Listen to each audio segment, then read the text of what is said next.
This is Big Brother on steroids. And folks, this is not a surprise to people that have been reading our sites, because Homeland Security for at least 2 years has been on record starting these Viper teams and checkpoints in Boston and New York City and Miami. Suddenly it's on the local news showing them doing the grope downs, grabbing people's genitals, patting them down on the streets of America. This is wrong on so many fronts. It's a violation of the 10th Amendment. Our Tampa police and federal government agencies are teaming up to keep your family safe. It's the sort of security we've seen a lot of since 9/11. Now, here at the bus station. It's all part of what Homeland Security calls Viper, for visible intermodal prevention and response. This way, us and our partners are ready to move in at a moment's notice. Folks, it doesn't get any more Big Brother 1984 than this. But it's not going to be Big Brother. It literally is Big Sis when you're checking out, looking down on you, telling you to spy on people around you, injecting paranoia into the society. This is worse than those terror threat levels they had. And now the former head of Homeland Security, Ridge, has gone public saying they would issue those for political purposes. A vigorous, some might say dramatic discussion ensued. Ashcroft strongly urged an increase in the threat level and was supported by Rumsfeld. There was absolutely no support for that position within our department, that's Homeland Security. None. I wondered, is this about security or politics? This is our nation turning into an East German Stasi society. And now the system doesn't care. I mean, Wired magazine, feds warrantlessly tracking Americans' credit cards in real time with no warrants, completely illegal. They don't care, they're announcing it.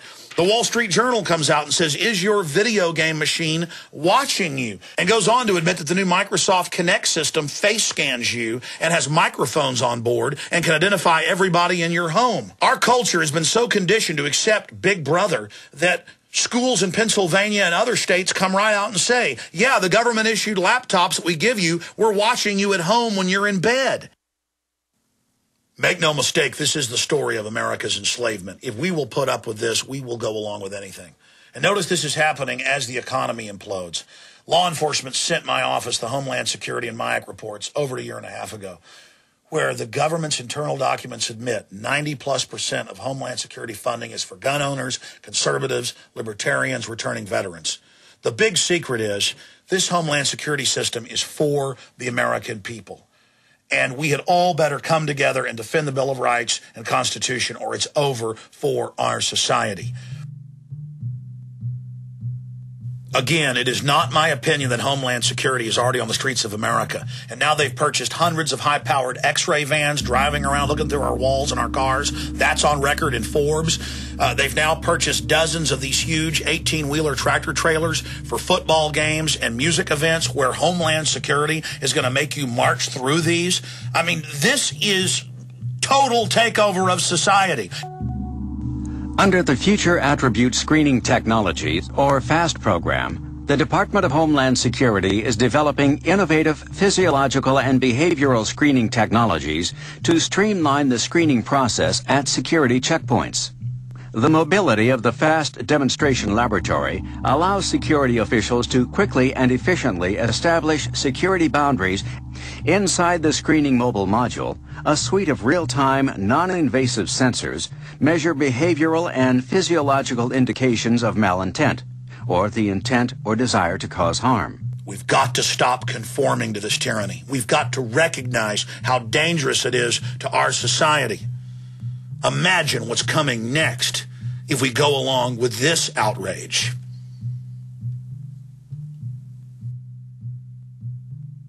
And one more point. If you don't like what Walmart's doing with these telescreens and this whole Big Brother system, call them and let them know that you're not going to be shopping at their stores until they kick the federal government out of them. Thank you for doing your part to help keep our hometowns safe.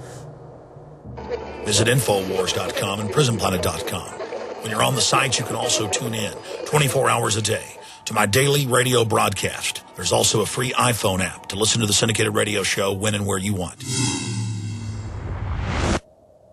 You are obsolete, Mr. Wordsworth. A lie. No man is obsolete. You have no function, Mr. Wordsworth. You're an anachronism, like a ghost from another time. I am nothing more than a reminder to you that you cannot destroy truth by burning pages. You're a bug. Mr. Wordsworth, a crawling insect, an ugly, misformed little creature who has no purpose here, no meaning. I am a human being. Words, Mr. Wordsworth, that have no substance and no dimension, like air, like the wind. I don't care. I tell you, I don't care. I'm a human being. I exist. And if I speak one thought aloud, that thought lives, even after I'm shoveled into my grave. Delusions, Mr. Wordsworth. Delusions that you inject into your veins to make you think you have a strength when you have no strength at all. You have nothing but spindly limbs and a dream, and the state has no use for your kind. Resistance to tyrants is obedience to God. It's Alex Jones. It was Bertrand Russell who said, I don't know, back in the 30s, and a lot of other ones, George Bernard Shaw and others, said that if the state didn't have a use for you, you would be killed. They're the ones, people that like a big government, that always lecture everybody how they want to take care of us, and they care about us, they love us. But you study history, it's a lie. What a wild evening so far. George Norrie earlier, David Icke, who's so spot on politically and such a great speaker. And God, I hope he's wrong about off-world stuff controlling the planet. We don't usually get into that subject, but David Icke's such an icon in the awakening movement that we do have him on, and I think he's a good soul at the end of the day. Mike Adams has been here for the last hour and a half or so and just covered a lot of amazing information. Dealing with the attack on raw milk and the demonization. Now, I've seen them demonizing women that even in public places will cover themselves up and give their child sustenance. That's evil. Anything human, anything normal, anything natural is evil. And it's all part of the system, the power structure, waging war on the natural world. And it doesn't mean I'm up on some high horse, Mr. Healthy, have all the answers. I can recognize what's good and bad, though. And it's in that recognizing good from bad that, I guess, makes us human. Now, coming up, always informative, always interesting, Alfred Adask will be joining us to look at the state of the world today. We then, of course, have Tex Marsh joining us, always extremely informative. We have Mr. Corbett of the Corbett Report joining us, Fritz Springmeier, fresh out of prison. And then Aaron Dykes at 2:30 in the morning takes over. And Aaron's a great guy. You know, I sent him and Dew up to Maine to interview Charlotte Iserby, who worked in the Foreign Service and worked in the Reagan administration. She headed up the Department of Education as the head of policy, #2 position.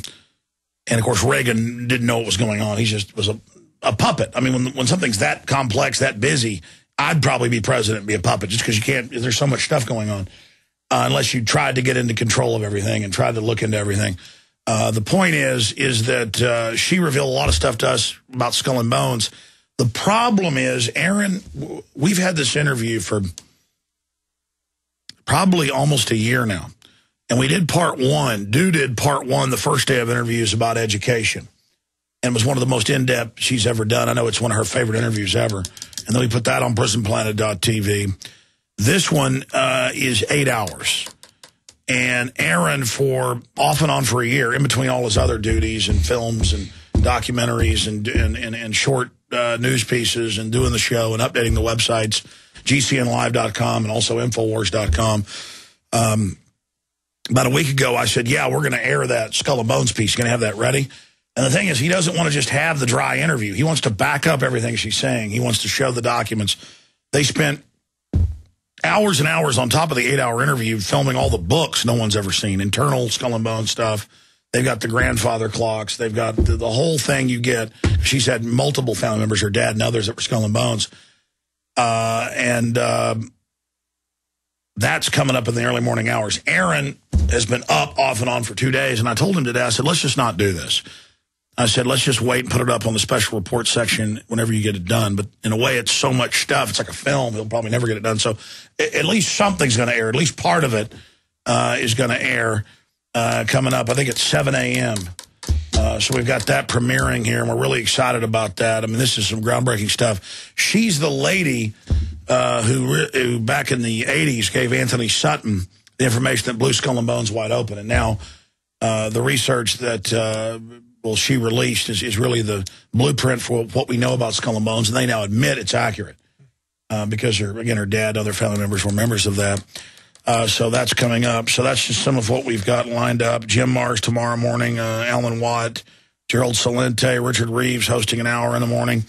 But I'm going to go here till 2+ in the morning with all these other guests. But I wanted to have Mike Adams for another 15 minutes or so with us, because you always line up a bunch of guests and topics and things that are breaking you want to cover. But the assault on Whole Foods, and I don't mean the company Whole Foods, but the assault on real food, for those that missed what I was saying, the assault on humanity, everything seems to be intensifying.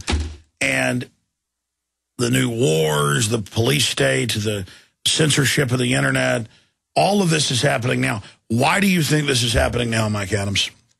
Well, first of all, I want to give a shout out to your crew, by the way, Alex, because Aaron Dykes is back there working his butt off to get that finished, and everybody here is super dedicated.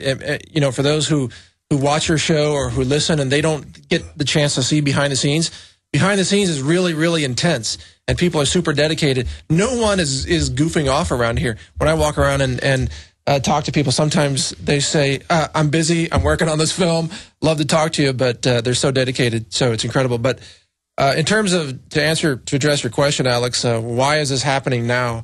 Why the acceleration right now? I think it's because so many people are beginning to wake up, that the globalists have to up their own plan of acceleration. You see, I think that the globalists had planned to take another 100 years to accomplish all of this. But when they realize that there are people like you out there, or people like David Icke, who are really sort of uncovering the patterns and the secrets and raising awareness, that the globalists realize, holy cow, we don't have 100 years to make this happen. We gotta push all of these things now. We got to push GMOs now. We got to push the vaccines aggressively now. And so that's what they're doing.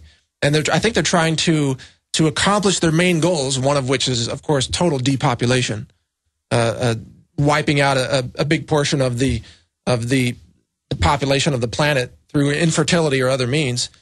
They want to do that within 10 years, I think, or maybe faster. I mean, I don't know the timeline, Alex, but well, they are going crazy.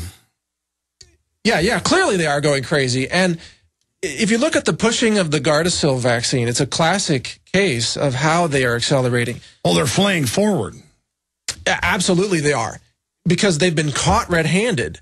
But they can't say, oh, we've been caught, the vaccine is harmful to girls. Instead, they say, well, now let's push it on boys.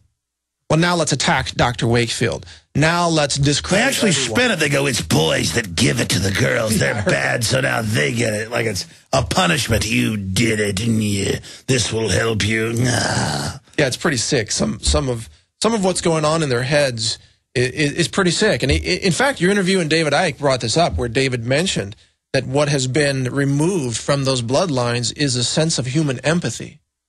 They literally cannot feel for another child or feel how another person might feel. I think it's worse than that. It's not that they don't even feel. They enjoy hurting them.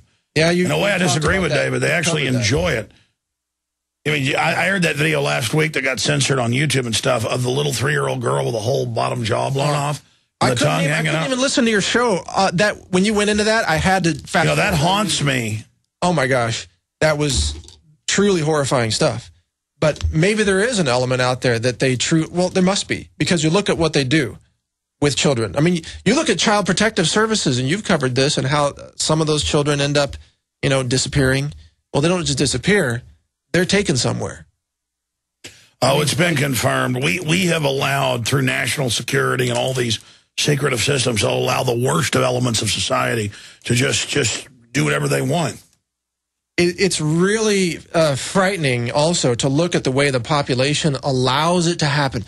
When someone allows the TSA to do all that without speaking out ever, someone just says, oh, it's fine, I feel safer now because they're feeling my junk and feeling my breast, whatever.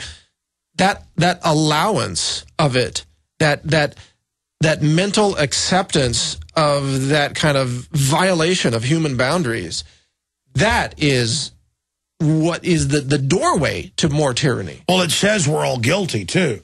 It's this idea of there's no due process, there's no nothing, and so they're expanding out to the streets. Yeah, that's the other side, the no due process. That's really frightening when you've got a president whose advisors create a kill list. You know, the White House openly admits this.